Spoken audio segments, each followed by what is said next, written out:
Hello, dear learners and educators. Let's read some sentences. Does Chintu have a bow and arrow? I will bow down to no one. He stood very close to me.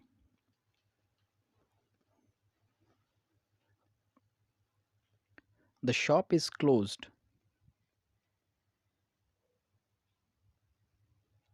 Sonu has a different way to hold a baseball bat. We often see bats in our school. Different types of animals. Complete your typing work. ये sentences आप read करिए और देखिए कि इसमें कौन से words आपको कुछ अलग लग रहे हैं। ठीक है, ये सेंटेंसेस में कुछ ऐसे वर्ड्स हैं जिनको आप रीड करेंगे तो वहाँ पे उनका सेम होना आपको लगेगा। डस Chintu have a bow and arrow, इस सेंटेंस में बो आया है, BOW bow. I will bow down to no one, इसमें भी बो है, लेकिन पहले सेंटेंस में उसका मीनिंग अलग है और दूसरे में उसका मीनिंग अलग है। He stood very close to me, यहाँ पर क्लोज है कि मेरे बहुत करीब। द शॉप इज़ क्लोज्ड, इसमें भी क्लोज है लेकिन यहाँ पर है बंद। दोनों सेंटेंस में क्लोज आया है। Sonu has a different way to hold a baseball bat, यहाँ पे बैट जो वर्ड है वो खेलने वाला बैट है। ओके, और we often see bats in our school, यहाँ पे जो बैट्स है वो चिमगादड़ है। डिफरेंट टाइप्स ऑफ एनिमल्स, यहाँ पे टाइप्स ऑफ एनिमल्स, और टाइप ये वर्ड यहाँ पर यूज़ हुआ है। और कंप्लीट योर टाइपिंग वर्क, यहाँ पर भी टाइप है, लेकिन दोनों सेंटेंसेस में इनका मीनिंग अलग है। तो हमें ये जो वर्ड्स एक जैसे स्पेलिंग्स के यहाँ पर है, जैसे बो और बो, पहले सेंटेंस में भी बो है और दूसरे सेंटेंस में भी बो है, लेकिन दोनों का मीनिंग अलग है। पहले में वो धनुष्य है और दूसरे में झुकना आ गया है। ठीक है, यहाँ पर है क्लोज और क्लोज। पहले में close, he stood very close to me, यानी मेरे बहुत करीब खड़ा हुआ था, और दूसरा क्लोज है बंद।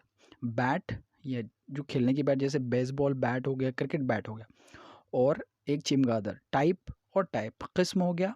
और यहाँ पर दूसरा जो टाइप है वो टाइपिंग वर्क आ गया, जैसे टाइपराइटर। यहाँ पर ये जो वर्ड्स है ये same written form as another word, इनका जो पहला वर्ड का स्पेलिंग है वो दूसरे से सेम है, और इनका जो मीनिंग्स है वो अलग अलग है। ये वर्ड्स का जो मीनिंग है अलग है, एक सेंटेंस में अलग है और दूसरे सेंटेंस में अलग है। साउंड्स मे और मे नॉट बी सेम, इनके जो साउंड्स है वो सेम भी रहेंगे या फिर अलग भी हो सकते हैं। So when the word shares the same written form means same spellings, तो ये वर्ड्स की जो स्पेलिंग्स है वो सेम है। और words having more than one meaning, और इनकी जो मीनिंग है या तो एक निकलेगी या एक से ज़्यादा अलग अलग होगी। These words are known as homographs. Okay, their sounds may be same, या फिर नहीं भी हो सकते। ठीक है, तो इनको क्या कहते हैं? होमोग्राफ्स, जिनके स्पेलिंग सेम है लेकिन इनका मीनिंग होगा या फिर एक से ज़्यादा इनके मीनिंग्स निकलेंगे। Okay, as per the dictionary, a word of the same written form as another but of different meaning and usually origin whether pronounced the same way or not, as bear, to carry, support, and bear an animal.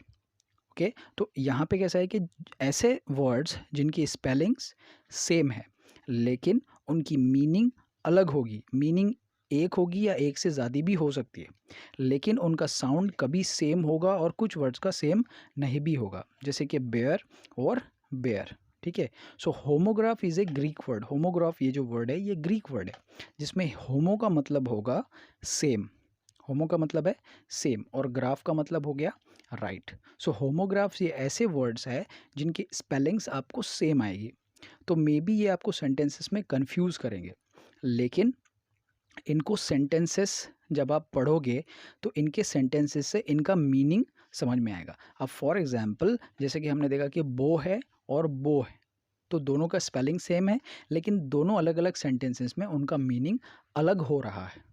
ठीक है, कुछ words जो आएंगे उनका pronunciation भी same होगा या फिर नहीं भी होगा। ओके, जैसे स्किप, अब स्किप यहाँ पर है, उसका मीनिंग है जंप, और एक स्किप है miss out.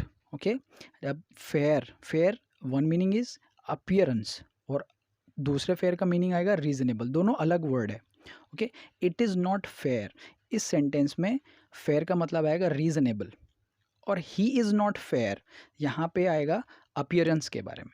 Okay, lead and lead, एक लीड का मतलब होगा मेटल और दूसरे का होगा start in front, means manager leads a team, तो यहाँ पर लीड आएगा, लेकिन पेंसिल में जो लीड होती है वो मेटल आएगा।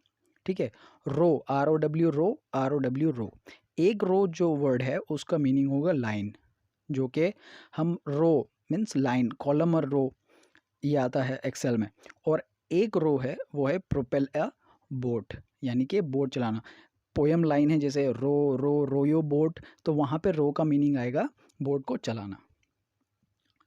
वोंड एंड वोंड, तो पहला जो वोंड है वो हो गया पास्ट ऑफ विंड, और दूसरा जो वोंड है वो हो गया इंजोर यानी जख्म, लेकिन दोनों का स्पेलिंग्स सेम आएगा।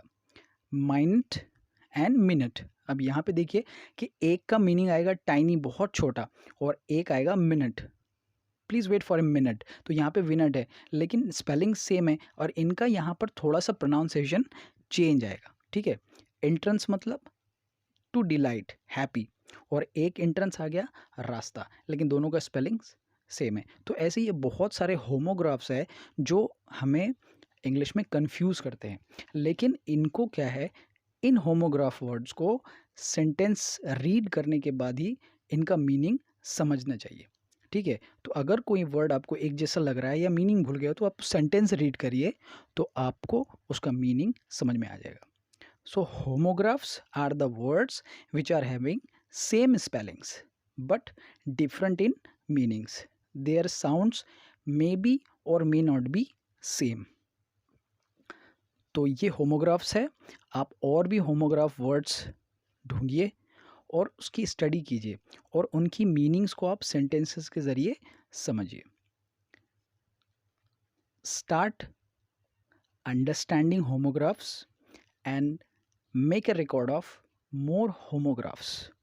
It will make your English easy. So keep learning and wait for the next video.